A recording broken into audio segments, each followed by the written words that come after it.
샬롬 로중 읽어주는 제입니다. 오늘은 10월 14일 금요일 로중입니다. 만군의 주님, 주님만이 이 세상의 모든 나라를 다스리시는 오직 한 분뿐이신 하나님이시며 하늘과 땅을 만드신 분이십니다. 이사야 37장 16절. 바울이 씁니다. 그러므로 나는 아버지께 곧 하늘과 땅에 있는 각 족속에게 이름을 붙여주신 분 앞에 무릎을 꿇고 빕니다. 아버지께서 그분의 영광의 풍성하심을 따라 여러분을 강건하게 하여 주시기를. 에베소서 3장 14절에서 16절. 하나님이 누구신지 아는 하루 되세요. 샬롬 하올람. 2주 연속으로 주 4일째 체험을 했어요. 월요일마다 휴일이어서 4일 동안만 일하는 2주간을 보냈는데, 앞으로 우리 사회에 정말 주 4일 근무제가 정착을 할 수 있을지, 이게 세계적인 추세면 어쩔 수 없이 다가오게 될 텐데요. 한 20년 전에 주 6일제에서 주 5일제로 바뀌었을 때 사회 각층에서 거센 저항이 있었죠. 특히 교회에서 저항이 컸습니다. 하나님이 일주일에 하루만 쉬라고 했지 2번 쉬라고 안 했다, 이런 이야기 하면서요. 기업들도 이러면 나라 망한다, 노동 시간이 보장이 돼야 나라가 돌아가지, 경제가 돌아가지, 이러면 안 된다, 거세게 저항했었거든요. 근데 지금은 너무나도 잘 정착이 돼 있고 당연하게 받아들이고 있죠, 주 5일제를. 근데 4일로 변하게 되면 상당히 많은 부분이 변할 것 같습니다. 일단 그냥 4일로 바뀔 수 있는 건 아닌 것 같고요. AI 시대, 4차 산업혁명, 이런 것들이 우리 사회에 점점 안전하게 정착해가는 과정 속에서 4일제로 전환이 될 것 같은데, 이런 새로운 시도들이 사회에 생기면 많은 사람들의 마음이 싱숭생숭해집니다. 특히 이제 종교를 가지고 있는 사람들은 이런 현상들을 어떻게 해석할 건가, 이런 문제들 때문에 이제 갑론을박을 이어갑니다. 그 사이에서 많은 사람들이 갈팡질팡 할 거고요. 오늘 우리에게 허락된 가르침의 본문은 사도 바울이 쓴 글입니다. 오늘 우리가 읽은 본문에 하나님의 영광의 풍성하심을 따라 여러분을 강건하게 하여 주시기를, 이런 구절이 있는데요.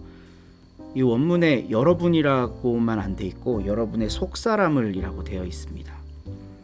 그러니까 하나님께서 우리의 속사람을 강건하게 하여 주시면 흔들리지 않는 사람으로 살아갈 수 있지 않을까. 물론 인생이 흔들리는 게 당연하지만, 우리의 실존은 매일같이 흔들릴 수밖에 없지만, 흔들리지 않으시는 영원한 하나님께 잇대어서 안 흔들리는 경험도 해봐야 또 그게 신앙의 재미가 아닐까, 그게 신앙하는 즐거움이 아닐까 하는 생각을 해봅니다. 이번 한 주간도 참 수고 많이 하셨고요. 바울이 에베소서를 통해 했던 그 축복의 말씀을 여러분들에게도 전합니다. 하늘과 땅에 있는 각 족속에게 이름을 붙여주신 그 하나님 앞에 간절히 기도합니다. 아버지께서 그분의 영광의 풍성하심을 따라 여러분의 속사람을, 여러분의 중심을 강건하게 해주시기를. 오늘 아침 이렇게 기도하며 하루를 엽니다. 오늘 함께 읽을 새한글 성경 본문은 베드로전서 4장이고요. 박명심 권사님이 낭독해 주십니다. 좋은 하루 되세요. 4장. 그러므로 그리스도님이 육신의 고난을 받으셨으니 여러분 자신들도 그리스도님과 같은 생각으로 무장하십시오.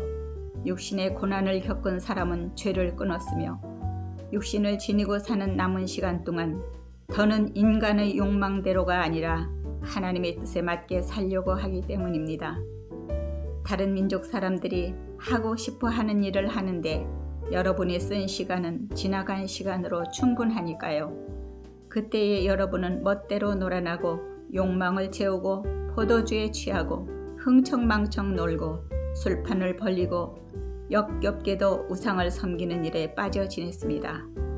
그래서 그들은 이제 여러분이 자기들과 똑같이 방탕한 생활로 함께 달려가지 않는 것을 이상하게 생각하면서 여러분을 모독합니다.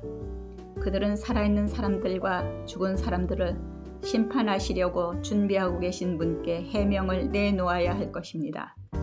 이를 위해 죽은 사람들에게도 복음이 전해졌습니다. 곧 그들이 육신으로는 모든 사람이 그러하듯이 심판을 받았지만 영으로는 하나님의 사시듯이 살도록 하기 위해서 말입니다. 만물의 끝이 가까이 와 있습니다. 그러므로 여러분은 슬기롭게 생각하고 정신을 맑게 하여 기도하십시오. 무엇보다도 서로 끊임없이 사랑하십시오. 사랑은 수많은 죄를 덮어주기 때문입니다. 서로 낯선 손님 대접을 잘하십시오. 투덜대지 말고요.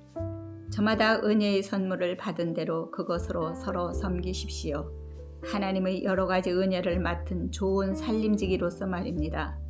누군가 말을 하려거든 하나님의 말씀을 전하듯이 하십시오. 누군가 섬기려거든 하나님이 제공해 주시는 힘으로 하듯이 하십시오. 그리하여 모든 면에서 하나님이 예수 그리스도님을 통해서 영광을 받으시게 하십시오. 하나님께 영광과 힘이 영원히 있습니다. 아멘.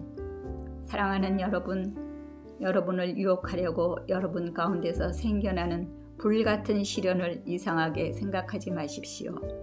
여러분에게 이상한 일이 일어나기나 한 것처럼요. 오히려 여러분이 그것으로 그리스도님의 고난에 참여하는 셈이니 기뻐하십시오. 그리하여 그분의 영광이 나타날 때에도 기뻐 뛸 수 있도록 하십시오. 그리스도님의 이름 때문에 비방을 당한다면 여러분은 복이 있습니다. 영광의 영, 곧 하나님의 영이 여러분 위에 머물러 계시기 때문입니다. 여러분 가운데 누구도 살인자나 도둑이나 악행자나 참견꾼으로 고난을 겪지 마십시오. 그리스도인으로 고난을 겪는다면 창피해하지 마십시오. 오히려 이 일로 하나님께 영광을 돌리십시오. 하나님의 집에서부터 심판이 시작될 때가 되었기 때문입니다.